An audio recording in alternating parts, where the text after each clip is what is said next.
Hay 118 elementos químicos en la naturaleza.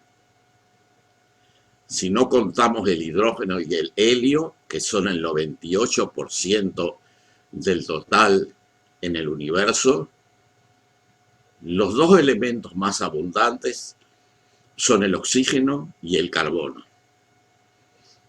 El oxígeno es el tercer elemento químico en abundancia, constituyendo casi el 1% de toda la materia del universo.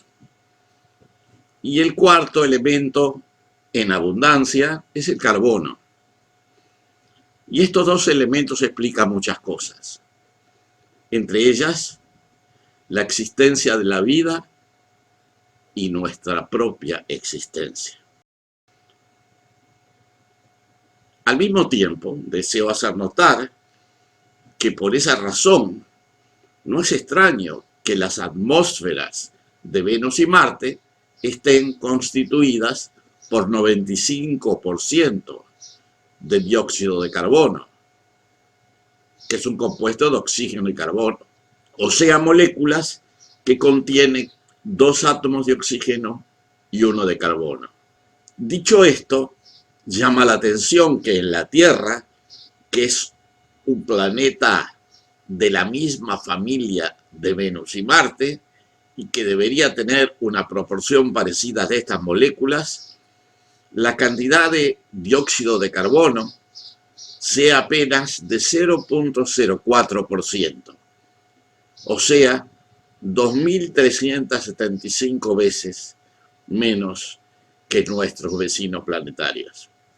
Otra diferencia difícil de explicar, tanto en Venus como en Marte, es la proporción de nitrógeno, que es de 3% en Marte, de 3.5% en Venus, y sin embargo en la Tierra es mucho mayor, 78%, o sea, por lo menos 25 veces mayor.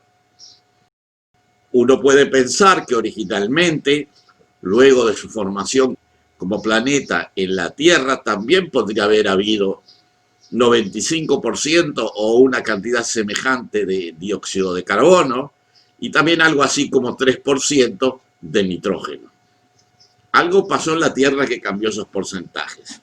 Y al mismo tiempo uno puede razonar que al disminuir la cantidad de CO2, o sea, dióxido de carbono, a niveles mínimos, de 95% a 0.04%, eso habría llevado a que el porcentaje de nitrógeno aumentara significativamente. Hay que señalar que si bien el CO2 disminuye considerablemente, el porcentaje de oxígeno molecular, que es una molécula de oxígeno incluyendo 2 átomos de oxígeno, queda prácticamente nulo al principio, como sucede actualmente en Marte y en Venus, ha subido en la actualidad a 21%.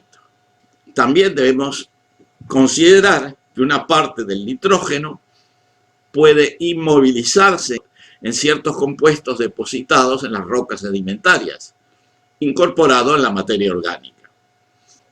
Esto nos crea una interrogante. ¿Dónde está el carbono del dióxido de carbono que desapareció? Bueno, la respuesta parece lógica.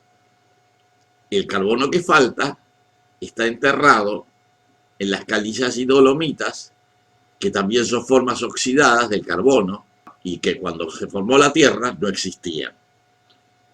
Por otra parte, también es bueno recordar que el carbono se renueva a partir de las surgencias de hidrocarburos, como gas natural, metano, sobre todo, o petróleo, y que al llegar a la superficie aparece a menudo oxidado como dióxido de carbono. Hay una teoría que sostiene, que es dominante, que tanto el gas natural como el petróleo son el resultado de materia orgánica que fuera enterrada en sedimentos en el pasado. Esta teoría es refutada por Thomas Gold, que piensa que la mayoría de los hidrocarburos provienen del interior del manto de la Tierra. O sea, que reconstruyendo hacia el pasado podemos imaginar una atmósfera original con la densidad necesaria para que el nitrógeno pasara del 3% original al 78% actual, y para ello tenemos que agregar un volumen de aire, de atmósfera, de 2.500 a 3.000% adicional. Incluso sería algo más si pensamos que parte del nitrógeno está inmovilizado. O sea, que podemos plantear la hipótesis de que a la atmósfera actual habría que multiplicarla por 50 o 60 para lograr la densidad original del planeta, o por lo menos la densidad original durante el período mesozoico, jurásico y cretácico.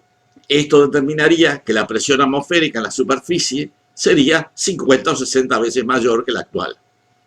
Según David Esker, autor de la teoría de los dinosaurios, Dinosaur Theory, la densidad de la atmósfera podría haber sido 300 a 400 veces mayor que la actual, lo cual justificaría que los dinosaurios en el Jurásico, Cretácico, crecieran a un gran tamaño, adquiriendo una cierta flotabilidad, o como se dice en inglés, buoyancy, que permitiera que sus esqueletos resistieran su enorme peso, y justificaría el desarrollo de esas tremendas colas que tenían los dinosaurios, y que los gigantescos reptiles voladores, los llamados pterosaurios, pudieran volar. Los pterosaurios podían llegar a tener cientos de kilos de peso y envergadura de las alas de 8, 10 e incluso 12 metros. Las características de una atmósfera hiperdensa, según David Esker, serían las siguientes. 1. El dióxido de carbono es el gas más abundante en la atmósfera. 2. No hay hielo en los polos ni en los picos de las montañas. 3. Existe casi la misma temperatura en todas partes, independientemente de la latitud. Hay vertebrados terrestres gigantescos. Los vertebrados terrestres desarrollan una forma distinta. 4. Con la cola y las patas traseras mucho más grandes y fuertes que sus patas delanteras. 5. La razón por la que los dinosaurios tenían estas características es porque aumentaron su probabilidad de sobrevivir al permitirles moverse más rápido a través de una atmósfera extremadamente densa. Y 6. Resulta mucho más fácil para vertebrados lograr el vuelo. Incluso los reptiles de bajo metabolismo logran volar y se convierten en los vertebrados voladores más grandes que jamás hayan existido. Tampoco hay que olvidar que al haber una atmósfera mucho más densa, los átomos de oxígeno eran mucho más abundantes, ayudando la oxigenación de la sangre en los grandes cuadrúpedos. Coadyuvando con lo anterior, sabemos que durante el Mesozoico, incluyendo el Jurásico y Cretácico, entre 220 y 65 millones de años, los climas en la Tierra eran cálidos y húmedos, sin glaciaciones, y con regiones climáticas relativamente homogéneas en diferentes latitudes.